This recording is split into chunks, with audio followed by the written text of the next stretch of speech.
Assalamualaikum warahmatullahi wabarakatuh. Perkenalkan, nama saya Sigit Arusanto dengan NIM akhiran 079. Dan saya di sini akan menjelaskan hasil dari analisa saya, bahwasannya data tersebut menegaskan sebagian kewenangan antara Kementerian Keuangan dan Kementerian atau lembaga lainnya dalam menjalankan pemerintahan, khususnya terkait pengelolaan aset dan kewajiban negara.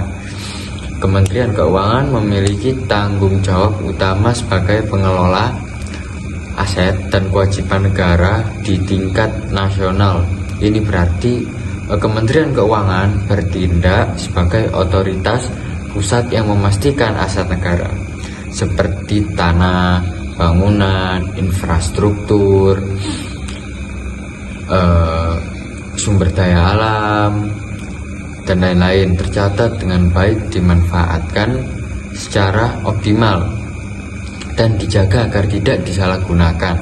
Selain itu, Kementerian Keuangan juga mengelola kewajiban negara seperti utang luar negeri ataupun dalam negeri, dengan memastikan kebijakan pengelolaan utang berjalan secara aman dan berkelanjutan. Dan tanggung jawab ini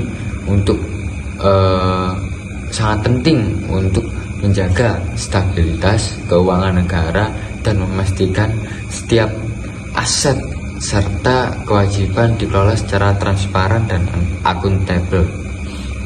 Sementara itu, kementerian dan lembaga-lembaga lainnya memiliki kewenangan yang lebih spesifik sesuai dengan tugas dan fungsi mereka masing-masing. Seperti kementerian atau lembaga yang berfokus pada bidang tertentu, seperti Kementerian Kesehatan yang bertugas menyelenggarakan layanan kesehatan, atau Kementerian Pendidikan yang bertanggung jawab atas penyediaan layanan pendidikan. Dalam menjalankan tugas tersebut, pemerintah atau lembaga menggunakan aset dan anggaran negara yang diberikan oleh pemerintah. Mereka bertanggung jawab atas pemanfaatan, pemeliharaan, dan pengelolaan aset yang berada di bawah penguasaannya masing-masing. Meski demikian, kewenangan ini tetap harus dijalankan dengan mengikuti prinsip akuntabilitas dan koordinasi yang baik.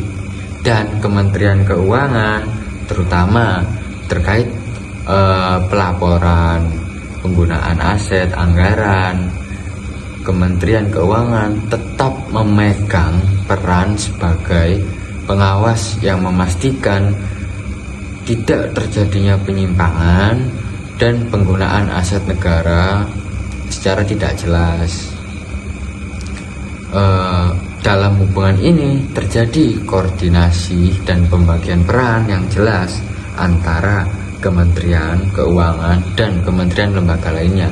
Kementerian Keuangan memegang peran makro, yaitu menjaga agar pengelolaan aset dan kewajiban negara tetap selaras dan kebijakan fiskal dan tujuan pembangunan nasional. Dan di sisi lain, kementerian atau lembaga berfokus pada peran mikro, yaitu memanfaatkan aset anggaran untuk melaksanakan program kerja di bidang masing-masing. Dan keseimbangan ini tuh penting agar tidak terjadi tumpang tindih dalam kewenangan atau penyalahgunaan sumber daya negara.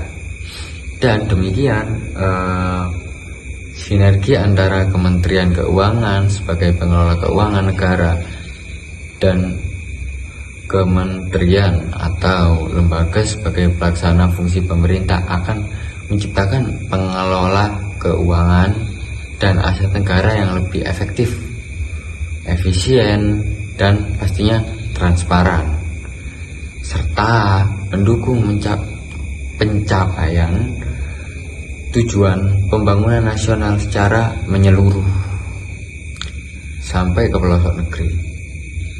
Sekian Dari saya, bila ada kesalahan kata mohon dimaafkan. Wassalamualaikum warahmatullahi wabarakatuh.